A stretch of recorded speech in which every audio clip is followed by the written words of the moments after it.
Ang spring offensive ng Rusya ay inaasahang magtatapos ng lahat. Babagsak ang Ukraine. Mapupunta sa Rusya ang Donbas. Makukuha na ni Putin ang gusto niya sa usapang kapayapaan. Pero may ibang plano ang Ukraine. Natigil ang opensiba ni Putin dahil sa malakas na ginawa ng Ukraine laban sa Rusya. Sinubukan na ng Rusya at naglunsad ng 7,000 pag-atake. Pero ang kapalit lang nito ay isang ganap na kapahamakan. Sobrang bagal ng Rusya kaya ni mga apo ni Putin, di na makikita ang tagumpay sa Ukraine. Sinusubukan talaga ng Rusya. Talagang sinusubukan nila. Ayon sa Deep State, ipinapakita ng estadistikal na pagsusuri ng bilis ng opensiba ng Rusya na tumaas ng 37.5% ang dami ng mga opensibang operasyon ng Rusya sa buong buwan ng Mayo. Ito ang malaking atake ni Putin. Matapos ang ilang buwan ng matinding pagkatalo, kung saan nawala ng humigit kumulang 70,000 sundalo ang Rusya sa mga unang yugto ng opensiba ng Tagsibol, ang pagtaas na ito sa bilang ng mga opensiba ay inaasahan sanang tuluyang mapabagsak sa Ukraine. Sa katapusan ng Mayo, mahigit 7,000 pag-atake ng ginawa ng Rusya sa Ukraine. Dapat magpakita ng kapangyarihan. Pero sa resulta ng mga pag-ataking iyon, makikita mo ang kawalan ng pag-asa. Kahit tumaas ang spring offensive, halos walang nakuha ang Russia sa teritoryo. Sa katapusan ng Mayo, 14 na kilometro kwadrado lang ng Ukraine ang nakuha ng Russia mula sa bagong pag-atake. Tama ang narinig mo. 14 na kilometro kwadrado. Ayon sa The Measure of Things, ang sukat ng teritoryong ito ay halos kasing laki ng LAX. Sa madaling salita, lupang kasing laki lang ng isang paliparan ang nakuha ng Rusya sa loob ng buwan. Kahit mas marami silang pag-atake laban sa Ukraine kaysa dati noong 2026. Hindi lang ito masama. Sobrang sakuna na kahit ilang beses pang mabuhay si Putin, di pa rin niya makikita ang pagbagsak ng Ukraine. Makikikita ng mga apo niya kung paano nababasag ang tropang Ruso sa depensa ng Ukraine ngayon. Mamaya, ipapakita namin ang kalkulasyon kung gaano kasama ang lagay ng Rusya. Bago dyan, may iba pa tungkol sa laki ng kabiguan ng Rusya. Sobrang bagal ng pag-usad ng bansa kaya napunta na sa pula ang Rusya sa mga nakukuhang teritoryo. Mas maraming teritoryong napalaya ng Ukraine kaysa inaangkin ng Rusya. Nangyari na ito noong 2026 kung saan noong Abril ay nawala ng Rusya ng 116 na kilometro kwadrado ng teritoryo. Pero kahit papaano, mas marami pa ring nasakop na teritoryo ang Rusya na may papakita dahil sa kanilang mga pag-atake noong Abril. Ayon sa Euromaidan Press at United 24 Media, ang nakita natin ngayong Mayo ay record-breaking, pero sa mga maling dahilan, mula sa pananaw ng Rusya. Hindi pa naranasan ng Rusya ang ganitong buwan mula kontra-opensiba ng Ukraine noong 2023 kung kailan napilitan silang magdepensa. Ipinagpaliban noon ang pagkuha ng teritoryo hanggang matapos ang kontra-opensiba. Ngayon, prioridad ng Rusya ang pagkuha ng teritoryo, ngunit mabagal pa rin ang kanilang pag-usad gaya nung hindi naman talaga sila umaatake. Hindi lang yan masama. Nakakahiya pa. Marami sa mga balitang ito ay mula sa Deep State, isang open-source military analyst na patuloy na nag-uulat tungkol sa Ukraine. Sa Telegram, nagbahagi ang Deep State ng detalye at isang maliit na paglilinaw tungkol sa mga bilang nito. Para sa seguridad, may kaunting pagkaantala sa pag-update ng pag-usad ng puwersa ng depensa ng Ukraine. Nang hindi nagbibigay ng detalye, handa kaming magpahayag. Ito ang unang buwan sa mga nagdaang taon matapos ang kontra sa kontra-opensiba noong 2023 na naging negatibo ang pagtaas ng nasakop na teritoryo ng mga Katsap ayon sa Deep State. Ang Katsap ay isang mapanirang salita na ginagamit upang ilarawan ang mga sundalong Ruso. Hindi pa 100% tiyak ang bilang dahil kailangan pang i-record ang ilang araw ng kilos ng Ukrainyano. Pero aminin na natin, Putin, hindi rin gaganda ang lagay ng militar mo pag lumabas ng final na bilang. Maaring lumala pa ang sitwasyon kung nakapagsagawa pa ang Ukraine na mas marami pang kontra sa kontra-atake sa pagtatapos ng Mayo. Isa pang paglilinaw ang ibinigay ng Euromaidan Press na nagsasabing ang mga bilang na lumalabas mula sa Ukraine ngayon ay nakadepende sa paraan ng pagsukat ng mga pag-usad. Binanggit niya na malaking bahagi ng frontline ngayon ay nasa gray zone na walang tiyak na kontrol ang magkabilang panig. Nagpapadalang Rusya ng mga unit na panglusot sa mga gray zone para magmuhang kontrolado nila ito. Pero pag-usapan natin kung paano bumabalik sa kanila ang estratehiyang ito. Kung isama ang mga infiltrator, mas malaki ang angkining teritoryo ng Rusya, pero hindi naman sila isinasama at hindi rin dapat. Ang pagtatago ng ilang sundalo sa lungga ay hindi ibig sabihin na kontrolado na nila ang teritoryo. May mga Ruso na sinisikap mabuhay sa mga gray zone habang tinutugi sila ng Ukraine. Hindi lang si Deep State ang naguulat sa masamang lagay ng opensiba ng Russia na yung tagsibol at taginit. Ang Institute for the Study of War o ISW ay may kaparehong nakakalungkot na balita para kay Putin based sa sarili nilang pagsusuri. Ayon sa ulat ng ISW, noong Mayo 28, pinapakita kay Presidente ng Russia ang mga mapa na labis na nagpapalaki sa mga pag-angkin tungkol sa pag-abante ng Russia, kaya maling larawan ng tunay na nangyayari sa opensiba ang nakikita niya. Nauwi ito sa gray zone. Kahit isang sundalong Ruso lang ang nandyan, inaangkin na agad ng Russia ang lugar. Makikita natin ito sa mga numero. Ayon sa ISW, mula simula ng Enero hanggang Mayo, 26 na kapag-angkin lang talaga ang Russia ng 100 at 4 na kilometro kwadrado ng Ukraine. Hatiin mo yon sa 5 para makuha ang average na humigit kumulang 20.8 kilometro kwadrado bawat buwan. Nakapag-infiltrate ang mga Rusong infiltrator sa 600 at 28 kilometro kwadrado ng Ukraine sa parehong panahon. Pero hindi ito kontrol. Ibig sabihin, may mga magkakahiwalay na grupo sa gray zones na sumusubok at madalas nabibigo na makaligtas. Kung ikukumpara, ayon sa ISW, nagawa ng Russia na masakop ang 1,600 at 19 na kilometro kwadrado ng Ukraine sa unang 5 buwan ng 2025. Kahit isama ang gray zones na pinasok ng mga infiltrator, mas mababa pa sa kalahati ng teritoryong nakuha ng Russia sa unang 5 buwan ng 2026 kaysa noong 2025. Tanggalin ang gray zone sa usapan. Halos walang nakuha ang Russia kahit 10,000 kaswalti ng natamo. Suriin pa natin ng mas malalim ang ilang mga numero. Sinabi namin kanina na kahit ang mga apo ni Putin ay hindi naaabot para makitang panalo ng Russia laban sa Ukraine sa puntong ito. Hindi kami nagsisinungaling. Kung mapanatili ng Russia ang kasalukuyang bilis ng pag-usad na 14 na kilometro kwadrado bawat buwan sa rehiyon ng Donbas, aabutin pa ng mga dekada o kahit mga siglo bago tuluyang masakop ng Russia ang rehiyon. Sa ngayon, may natitira pang humigit kumulang 6,000 hanggang 7,000 kilometro kwadrado ng Donetsk na kailangang sakupin ng Russia, na siyang bahagi ng Donbas na kailangan nilang angkinin bago nila magawang magpanggap na kanila na ang rehiyon.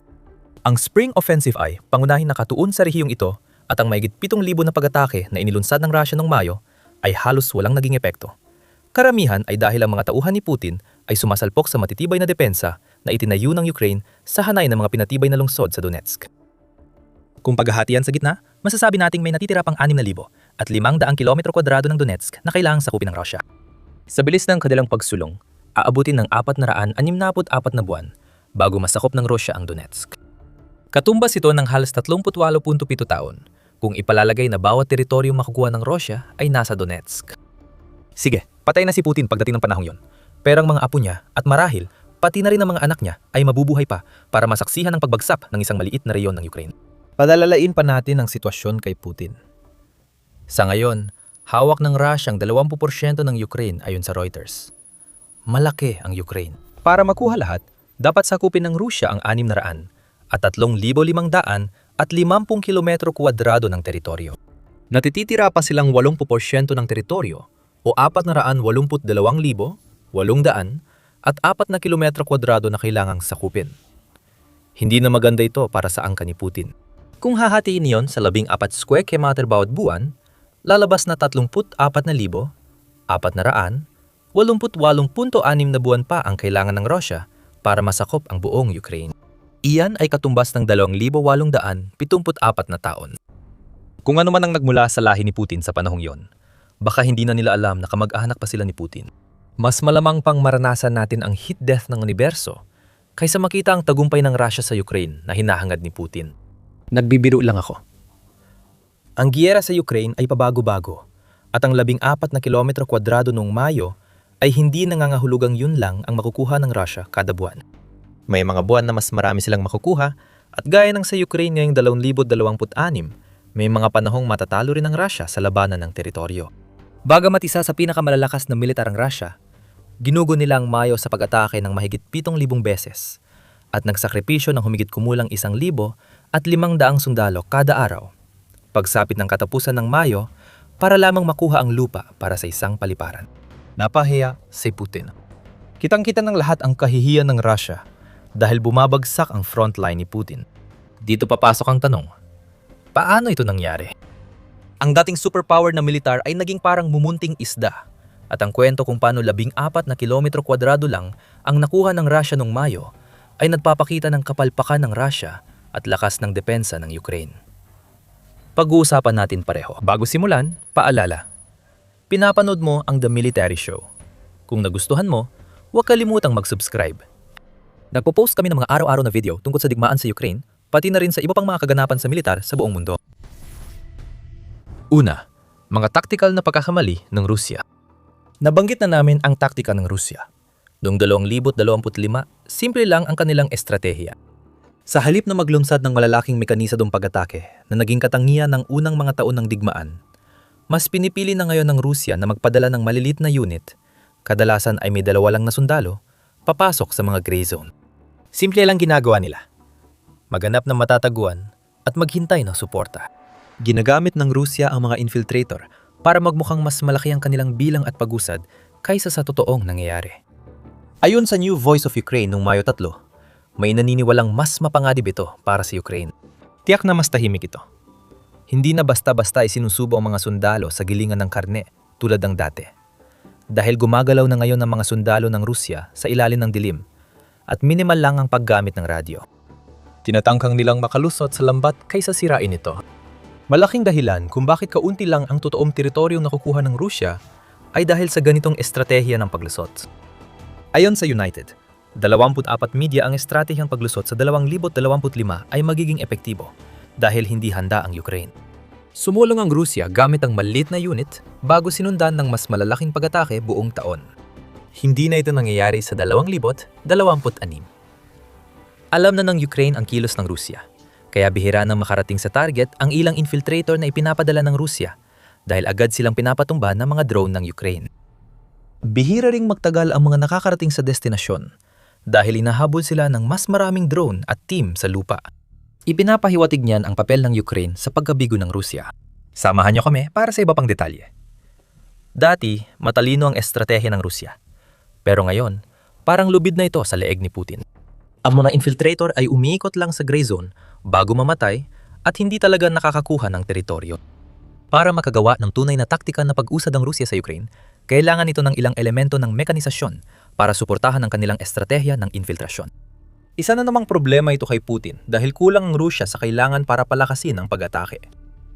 Ang pag-usad ng 14 na kilometro kwadrado matapos ang mahigit 7,000 pag-atake ay nagpapakita ng malaking pagbagsak ng militar ng Rusya sa taktikal at kagamitan na antas. Nakikita ng Rusya ang pagbagsak at sinusubukang lutasin ito. Paano? Sa pamamagitan ng pagpirma ng mga kasunduan sa madugong Taliban. Hula namin, tutulong ang mga terorista kay Putin na gawin ang mga bagay na hindi niya kayang gawin mag-isa. Pero kung paano?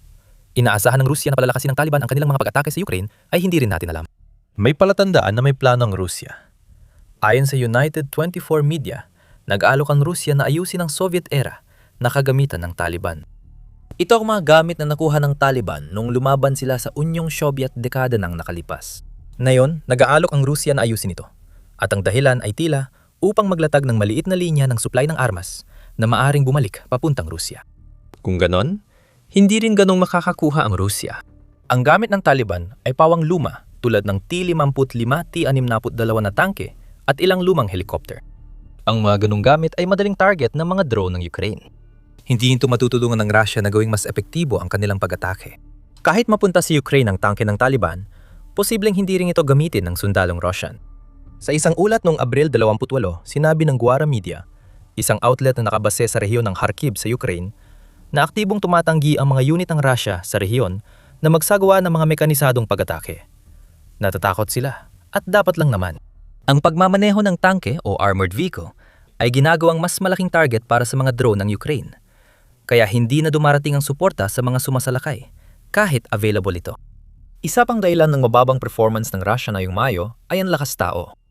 Sa ulat nito tungkol sa ganap na kabiguan ng Russia na makabuta sa depensa ng Ukraine ngayong Mayo, sinabi ng Euromaidan Press na bahagi ng problema ni Putin ay nakasalalay sa katotohanang nahihirapan ang Russia na mag-recruit ng sapat na sundalo para sabayan ang mas pinaigting na mga pag-atake ng kinakailangang dami ng tao upang mapagod ang Ukraine. Mas mabilis maubos ng militar ng Ukraine ang puwersa ng Russia kaysa sa kayang palitan ni Putin. At ito ang problemang hinarap ng Russia halos buwan-buwan mula 2026 hanggang ngayon. Iniulat ng United 20 noong Abril 1 na 22% lang ng target na recruitment ng Russia ang naabot sa unang quarter ng taon, kulang ng 3%. Lalong lumala ang sitwasyon, kaya napilitan ng Russia maghanap ng solusyon kahit saan.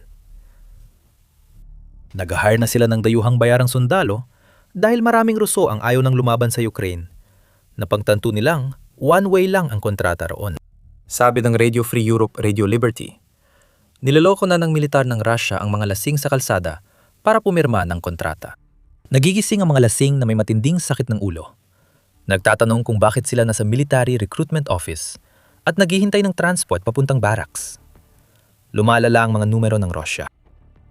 Pero ang totoong problema sa likod ng lahat ng ito at malaking dahilan kung bakit mabagal ang pag-usad ng Russia ay nasa kalidad ng mga sundalong nire-recruit nila.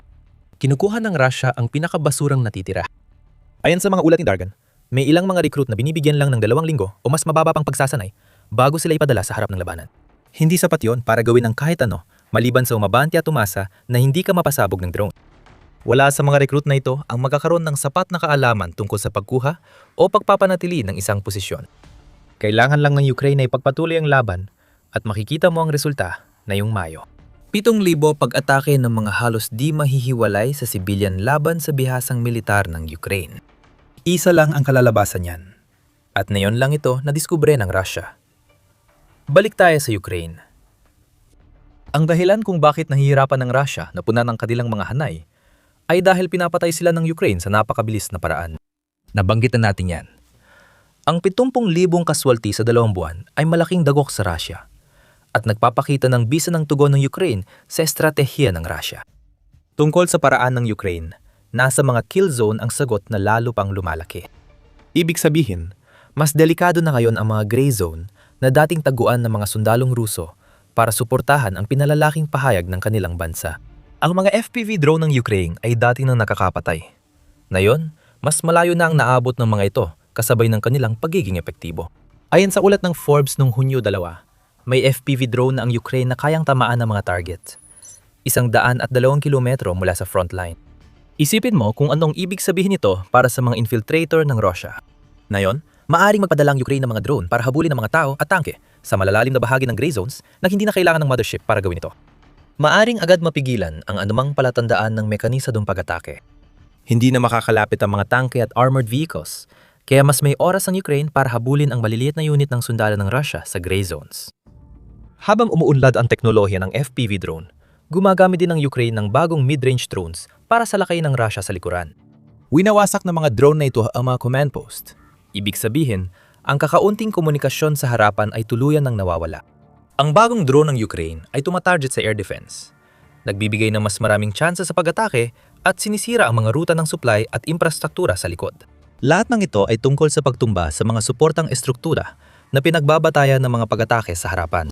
At ang nakikita natin bilang resulta ay ang mga kulang sa pagsasanay na sundalo ng Russia na nagsisilbing pambala ay napapatay ng libo-libo, kahit gaano pa karaming pag-atake ang kanilang ilunsad.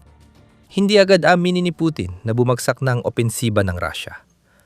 Mag-uutos pa rin siya ng libo-libong pag-atake na patuloy namang sasalagin ng Ukraine.